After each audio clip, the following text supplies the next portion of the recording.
नमस्कार, हर खबर हरियाणा देख रहे हैं आप। मैं हूं आपके साथ सपना दीपक मद्देशिया। बुलेटिन का आगाज करेंगे श्रीमद भगवद गीता की जन्मस्थली धर्मक्षेत्र कुरुक्षेत्र की पावन भूमि पर 28 नवंबर से 15 दिसंबर तक होने वाले अंतर्राष्ट्रीय गीता महोत्सव 2024 की योजना रचना को लेकर बैठक हुई और इस बैठक में राज्यपाल बंडारी दत्तात्रेय की उपस्थिति में कुरुक्षेत्र डेवलपमेंट बोर्ड के अधिकारियों के साथ विस्तृत चर्चा की गई। भगवान श्री कृष्ण की कृपा से प्रधानमंत्री नरेंद्र मोदी के विजन के अनुरूप गीता को हर घर तक पहुंचाने और धर्मनगरी कुरुक्षेत्र के समग्र विकास के लिए हम लोग निरंतर आगे बढ़ रहे हैं।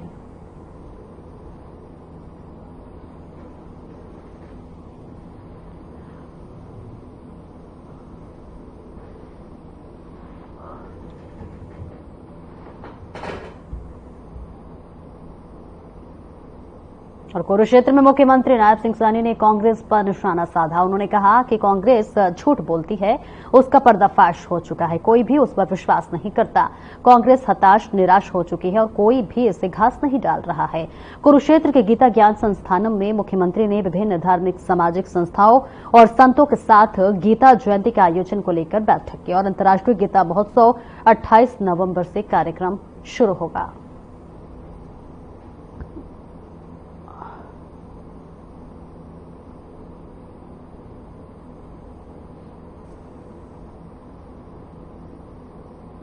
तो 28 तारीख को इसका शुभारंभ वो होगा और आज इस कुरुक्षेत्र की व्यवस्था को लेकर के अंतर्राष्ट्रीय गीता जयंती महोत्सव की व्यवस्था को लेकर के आज हमारे कुरुक्षेत्र की सभी धार्मिक, सामाजिक, व्यापारिक और हमारे प्रबुद्धजन, हमारे जो सीनियर सिटीजन, हमारे और एनजीओज के सभी अधिकारी और सभी हमारे धार्मिक मठों के यहाँ पर ऋषिगण वो सभी यहाँ पर मौजूद थे और बैठ कर के एक बड़ी प्लानिंग यहाँ पर बनाई है।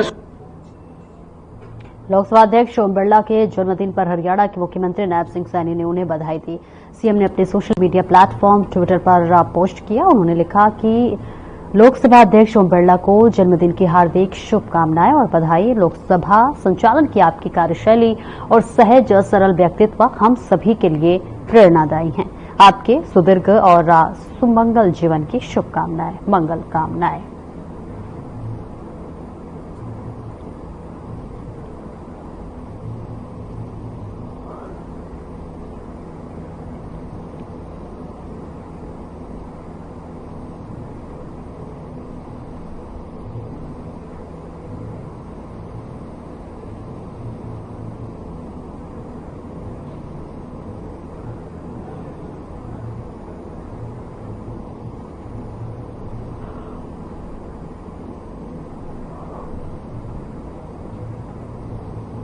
और हरियाणा भाजपा के कद्दावर नेता और पूर्व शिक्षा मंत्री प्रोफेसर रामविलास शर्मा ने महेंद्रगढ़ के आजाद चौक पर महायुक्ति गठबंधन की जीत पर लड्डू बांटकर पार्टी कार्यकर्ताओं और लोगों को बधाई दी। इस मौके पर पूर्व शिक्षा मंत्री रामविलास शर्मा ने विपक्ष के नेता राहुल गांधी पर जमकर हमला बोला। उन्होंने कहा कि राहुल गांधी एक 5 रुपए की लाल किताब को लेकर जनता के बीच संविधान बचाने की बात करते हैं। विदेश में भी जाकर वो प्रधानमंत्री नरेंद्र मोदी की खिलाफत करते हैं, लेकिन महाराष्ट्र की जनता ने बता दिया है कि वो नरेंद्र मोदी के अलावा कोई दूसरा नेतृत्व स्वीकार नहीं करेंगे। उन्होंने कहा कि अब हिंदुस्तान की हिंदू ने ये ठान लिया है कि बांटेंगे नहीं और काटेंगे नहीं, बीजेपी के साथ रहेंगे, एक रहेंगे और सेफ रहेंगे।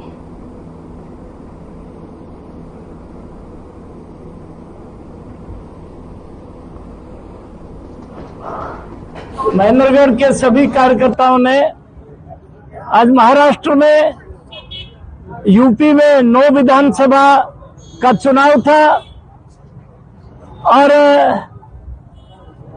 कांग्रेस और ये अगड़म बगड़म सारी जो इंडी विंडी गठबंधन सब लोग जो है ये 5 रुपए 95 पैसे की एक कॉपी लाल रंग की बना के उसको संविधान बना के, और ये देश का दुर्भाग्य है कि राहुल गांधी विपक्ष के नेता होते हुए और उस संविधान एक कोरी नोटबुक को संविधान बता करके महाराष्ट्र में झूठ बोलने का, और दुनिया के सबसे लोकप्रिय राजनेता नरेंद्र भाई मोदी पूरी दुनिया में आज सबसे लोकप्रियता उनकी सब।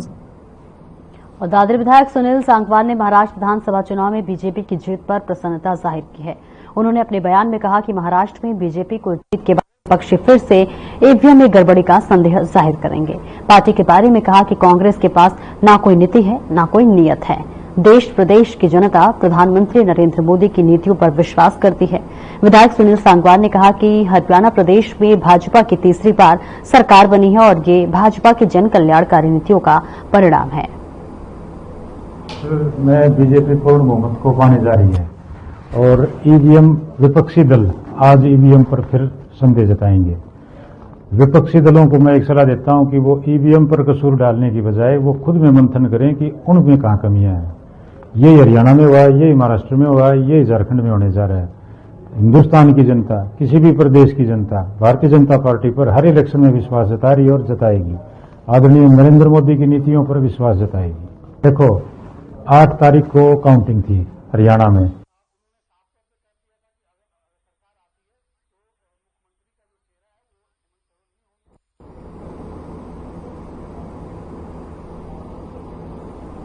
और कैथल में बीजेपी कार्यालय कपिल कमल में महाराष्ट्र में बीजेपी की जीत को लेकर जश्न मनाया गया और जिला अध्यक्ष मनीष कटवार ने प्रेस कॉन्फ्रेंस कर इस जीत का श्रेय पीएम मोदी के नीतियों को दिया है।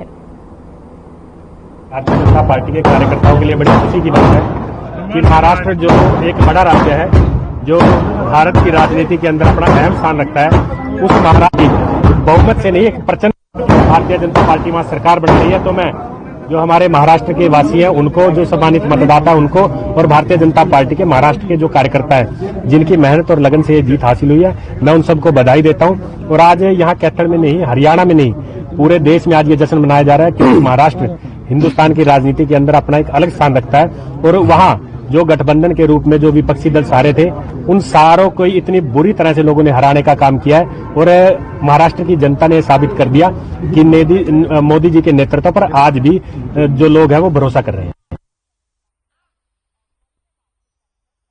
स्पीकर डॉक्टर कृष्ण मिड्ढा ने जींद के रेस्ट हाउस में सीएम नायब सैनी का होने वाला महासम्मेलन कार्यक्रम को लेकर पुलिस सुरक्षा का जायजा लिया। साथ ही डिप्टी स्पीकर ने पुलिस और अधिकारियों से सीएम सुरक्षा को लेकर बातचीत की। पुलिस अधिकारियों को जींद शहर में महिलाओं के लिए कानून व्यवस्था और महिला कॉलेज के अंदर पीसीआर को खड़ा करने के आदेश भी जारी किए गए।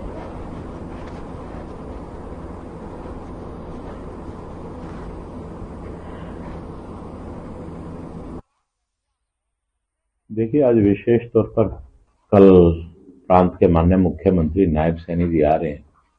उनके आने को लेकर जितनी व्यवस्थाएं हैं उन व्यवस्थाओं को लेकर भी एसपी साहब से बात हुई है और सारे प्रशासनिक अधिकारीगण थे तो उनसे इसी विषय में बात हुई कि इंतजामातों को लेकर सारी चर्चा विस्तार से होने की बात हुई है।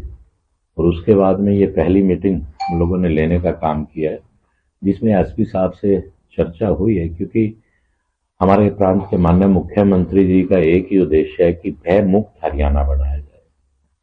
और इस भय मुक्त हरियाणा में सबसे ज्यादा अगर योगदान रहेगा तो पुलिस का रहेगा। और जींद के क्लब स्टेडियम में डीएससी समाज महर्षि वाल्मीकि जयंती पर महासम्मेलन का आयोजन करेंगे, जिसमें कि मुख्यमंत्री नायब सिंह सैनी के साथ बीजेपी के तमाम बड़े नेता महासम्मेलन में शामिल होंगे। आपको बता दें कि हरियाणा विधानसभा चुनाव से पहले सीएम नायब सिंह सैनी ने डीएससी समाज को बीजेपी की सरकार बनने पर अलग से आरक्षण देने का वायदा किया था, जहां इसके बाद हरियाणा विधानसभा चुनाव में डीएससी समाज ने बीजेपी को वोट देने का काम किया। सीएम सैनी ने तीसरी बार हरियाणा में सरकार बनने पर विधानसभा सत्र के दौरान डीएससी समाज से किया वायदा को पूरा करने का काम किया।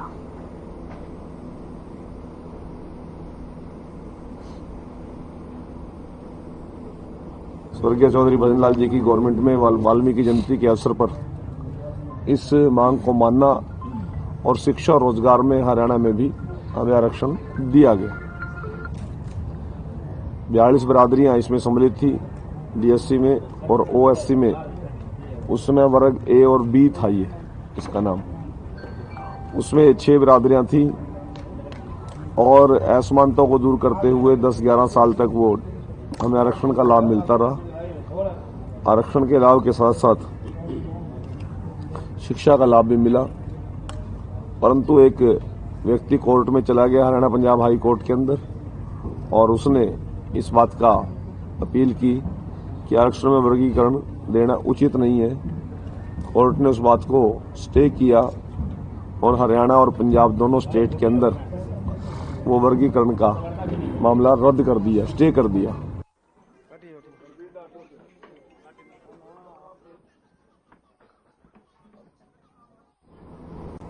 और रेवाड़ी विधायक लक्ष्मण सिंह यादव के आह्वान पर सुबह सवेरे शहर के सड़कों पर स्पेशल सफाई अभियान चलाया गया। इस अभियान की शुरुआत लक्ष्मण सिंह यादव ने स्वयं हाथों में झाड़ू लेकर की।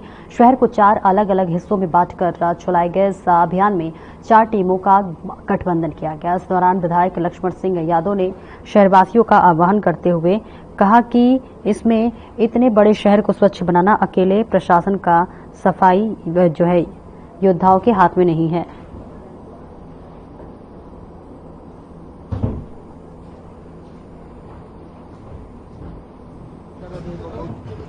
आज रेवाड़ी का सफाई अभियान आम नागरिकों ने मिलकर सर्कुलर रोड को साफ करने का जो काम किया है, सब लोग बधाई के पात्र हैं। और ठीक इसी तरह से इस सफाई अभियान में सब लोग मिलकर प्रयास करेंगे तब रेवाड़ी स्वच्छ और सुंदर बनेगी, क्योंकि ना अकेले प्रशासन से बनने वाली है, ना अकेले सफाई कर्मचारियों से बनने वाली है। आम नागरिक अगर इसको सहयोग और समर्थन करेगा और वो भी अपनी जिम्मेवारी समझेगा, सफाई अगर हो सकती है तो मेरे से ही शुरुआत हो सकती है। तो आम सब लोग मिलके रेवाड़ी को साफ सुथरा करने का प्रयास में सब लोग मिले हुए हैं, लगे हुए हैं। और इंद्री हल्के के गांव पैयतखाना के एक युवक का शव उमरी गांव के पास जली हुई अवस्था में मिला। इस घटना के बाद आसपास के इलाके में सनसनी फैल गई। मृतक के परिजनों ने बताया कि सुबह पड़ोस में लड़के के साथ कहासुनी होने के बाद मृतक कमल घर से बाहर लेकर चला गया, जहां उसके पीछे परिवार के लोग ढूंढने के लिए निकल पड़े, लेकिन उसका कहीं भी कुछ पता नहीं चला। उन्होंने बताया कि दोपहर को खबर मिली कि युवक का शव उमरी गांव के पास जली हुई अवस्था में मिला है। परिवार आनन फानन में घटनास्थल पर पहुंचे। परिजनों ने हत्या की आशंका जताई है, साथ ही पुलिस कार्रवाई की मांग की है। शव को पोस्टमार्टम के लिए भेज दिया गया है। फिलहाल पुलिस मामले की जांच कर रही है।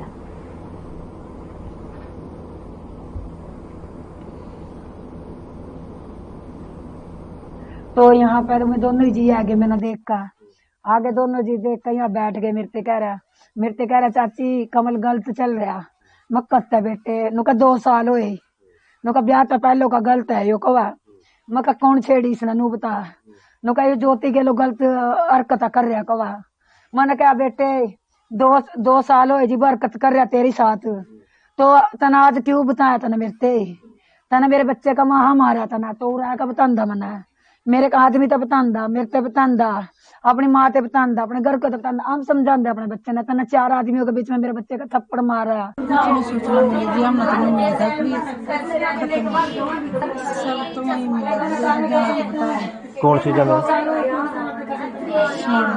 स्वाने लगा रायपुर के पास। अच्छा। शमशान जमा पड़ी। अच्छा। शमशान जमा दीवार मिट्टी के टीले चले, मशीन चल रही थी जैसे की। हम गए जी स्टैंड टम्पू में लद अभी कुछ नहीं जा सकते, इनका कोई पारिवारिक मैटर है। लड़का है सुरेंद्र, कल उसने इसका 2-3 थप्पड़ लगा दिए, उस एवज में से सुसाइड। अच्छा। सुरेंद्र है उधर रैतखाना गाँव से। तो अभी परिवार के लोगों ने शिकायत दी है? हाँ, उन्होंने बयान लिखा उनके पिताजी। अच्छा, तो आगे की कार्रवाई की जाएगा? अभी जांच का विषय है, एफआईआर दर्ज हो चुकी है। बॉडी को कहाँ से मिली और क्या क्या बरामद हुआ उसके पास? बॉडी उमरी का रखना पड़ता है एजेंसी के पास, उसकी जितनी बरामद हुई वहाँ से।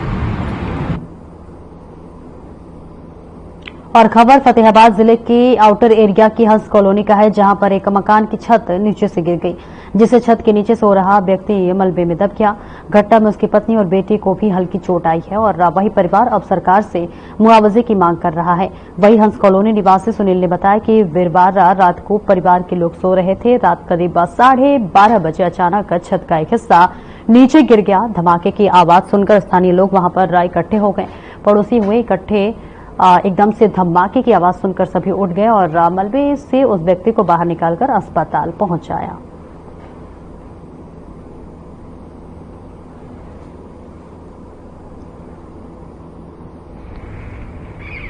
रात में सो रहे थे हम जी तीनों जने एक कमरे में, तो 12:30 बजे ये वीरानी एक साइड से डांट गिर गई थी जी। अब हमारे डैडी के ज़्यादा लगी है, माता जी की भी लगी है, मेरे पैर में लग रही है जी। फिर भी मैं घूमा। अब इसका कुछ मिले तो जी सरकार से यही हमारी, तो डैडी को लगी है जी। क्या नाम है जी उनका? ओम प्रकाश जी। तो छत कच्ची थी या क्या था? डांट थी जी उसका।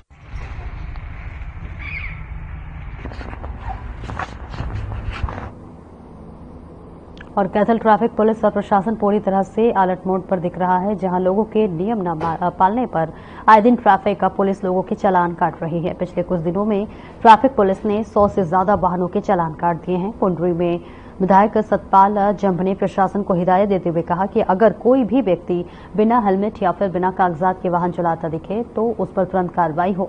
साथ ही बिना नंबर प्लेट में बुलेट के पटाखे बजाने वालों को इस पर पुलिस प्रशासन लगातार चालान की कार्रवाई कर रही है।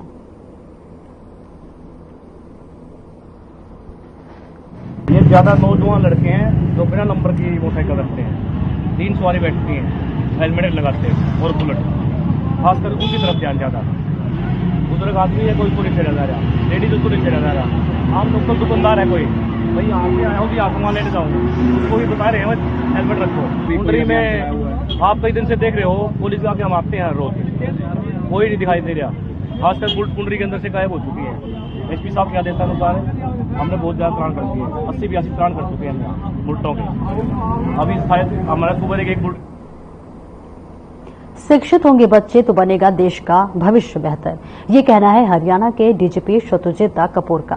डीजीपी शत्रुजित कपूर गुरुग्राम की पुलिस लाइन में लाइब्रेरी का उद्घाटन करने पहुंचे थे। उन्होंने कहा कि प्रदेश की सभी पुलिस लाइन में डिजिटल लाइब्रेरी खोली जा रही है, जिसका लाभ स्कूल और कॉलेज में पढ़ने वाले बच्चों को मिल सके।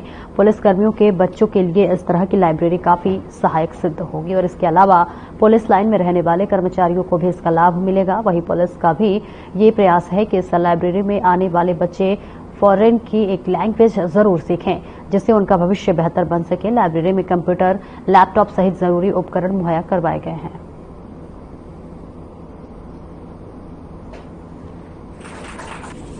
लाइब्रेरीज हम सभी पुलिस लाइन्स में बना रहे हैं और 18 लाइब्रेरी अब तक हरियाणा में बन चुकी हैं अलग अलग जिलों में।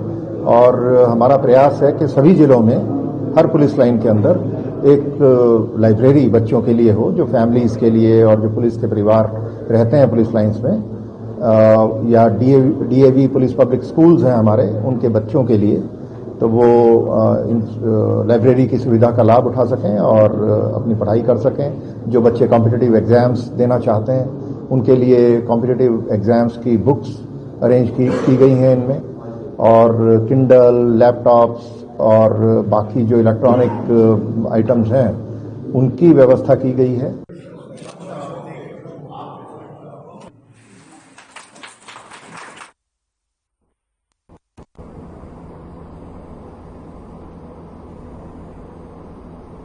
और आंगनबाड़ी वर्कर हेल्पर यूनियन ने राज्य के आंगनबाड़ी केंद्र को क्रेच सेंटर से अपग्रेड करने का विरोध किया है। आंगनबाड़ी वर्कर हेल्पर यूनियन के राज्य एवं जिला प्रशासन कमलेश देवी की अध्यक्षता में यमुनानगर में जोरदार प्रदर्शन किया गया, जिसमें पूरे जिले भर के सभी ब्लॉकों की वर्कर और पदाधिकारी उपस्थित रहे।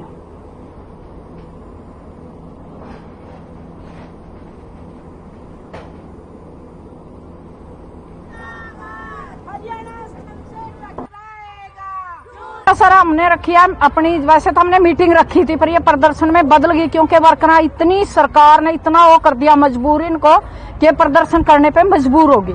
मैं राज्य कमेटी से हरियाणा की प्रधान भी हूँ, आंगनबाड़ी एंड हेल्पर यूनियन की, और जिले की प्रधान भी हूँ अपने की। तो जैसे ही वर्करों ने कहा है कि इनको जबरदस्ती क्रैचों में थोपा जा रहा, क्रैच इनके ऊपर थोपी जा रही। अब क्रैच का मतलब है समय कितना दिया, समय दिया गया इनको सुबह 9 बजे से और 5 बजे तक। अब हम मानदेय लेने वाली वर्कर है, कोई हम ये तो है नहीं कि हमारे पास इतना सारा इन्होंने तनख्वाह दे दी। हमें क्रैच से कोई तकलीफ नहीं है, क्रैच खोल लिया बड़े आराम से, अलग टीचर रखे क्रैच के लिए। हरियाणा की मानवाधिकार आयोग के अध्यक्ष की नियुक्ति को लेकर बैठक आयोजित की गई। ये बैठक हरियाणा सचिवालय में हो रही है और इस बैठक में सीएम सैनी और विधानसभा अध्यक्ष ने भी हिस्सा लिया। आपको बता दें कि हरियाणा मानवाधिकार आयोग के चेयरमैन का पद 14 महीने से खाली पड़ा था, जिसको लेकर हाईकोर्ट ने सरकार को फटकार भी लगाई थी। इस बैठक के बाद विधानसभा अध्यक्ष का बयान सामने आया है। उन्होंने कहा कि विपक्ष की तरफ से किसी ने भी बैठक में हिस्सा नहीं लिया। साथ ही महाराष्ट्र के चुनाव के नतीजों पर अपनी प्रतिक्रिया व्यक्त करते हुए कहा कि इस चुनाव में जनता ने बीजेपी के काम पर भरोसा जताया है।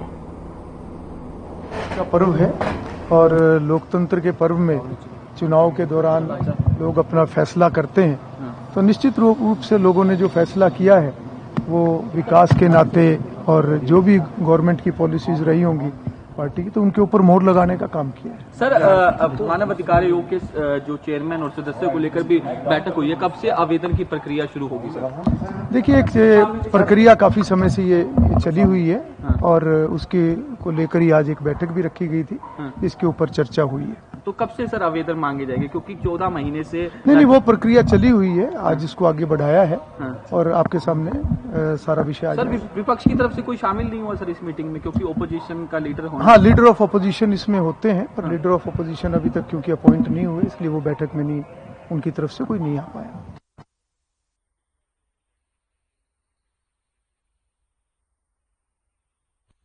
रोहडल के नवनिर्वाचित विधायक हरेंद्र राम रतन ने हसनपुर चौक के निकट पंचायत कार्यालय में ब्लॉक समिति के सदस्यों की बैठक ली। इस बैठक की अध्यक्षता समिति के चेयरपर्सन पायल ने की। बैठक में पहुंचने पर समिति के सदस्यों ने विधायक का स्वागत किया। बैठक में विधायक ने समिति के सदस्यों को विश्वास दिलाया है कि गांव में विकास कार्यों के लिए धन की कोई कमी नहीं रहने देंगे। बैठक में समिति के सदस्यों ने विधायक को गांव में व्याप्त समस्याओं से भी अवगत कराया है।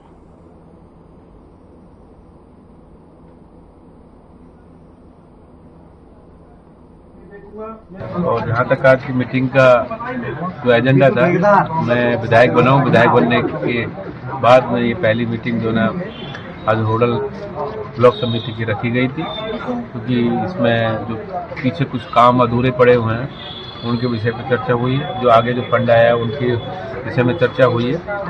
सभी ने बहुत ही अच्छे व्यवहार के साथ ये मीटिंग अटेंड की है और जो भी हमारे ब्लॉक समिति के जो मेंबर्स हैं उनकी कुछ समस्याएं हैं, उन्होंने अपनी समस्याएं बताई हैं। तो बीडीओ साहब से और जी हमारी जो छोटी बहन है ब्लॉक समिति की चेयरमैन है पायल जी, उनसे मैंने कहा है कि सभी समस्याओं को एक एक करके सबको निपटारा किया जाए।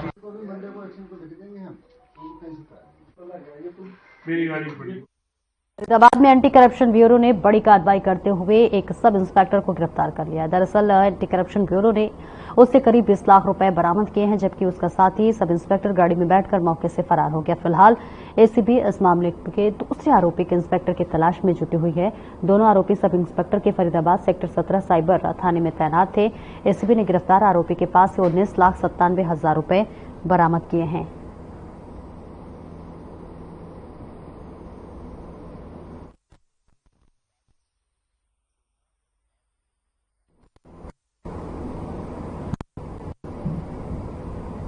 फिलहाल इस बुलेटिन में इतना ही। दीजिए इजाजत। नमस्कार।